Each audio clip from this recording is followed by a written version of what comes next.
వచ్చింది.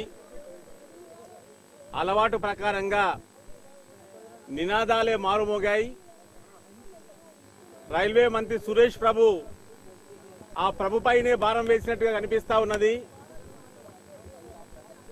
Railway over బ్రిడ్జీల గురించి తప్ప ఆయన చూపినటువంటి చొరవ మరెక్కడా కనిపించడం లేదు అని చెప్పడానికి విచారిస్తున్నా.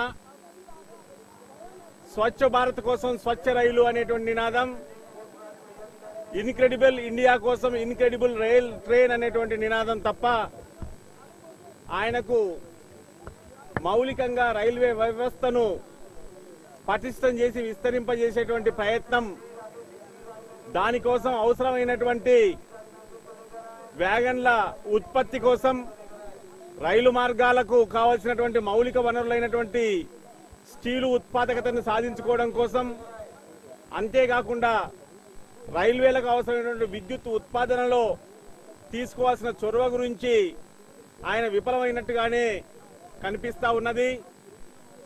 రైలు ప్రయాణికులకు వారి ప్రయాణ భారం పెరగకుండా వనరులు పెంచి ప్రయాణ సందర్భంలో వసతులు పెంచేటువంటి వాగ్దానం మాత్రం కొంత ఊరడింపుగా నేను భావిస్తా ఉన్నాను.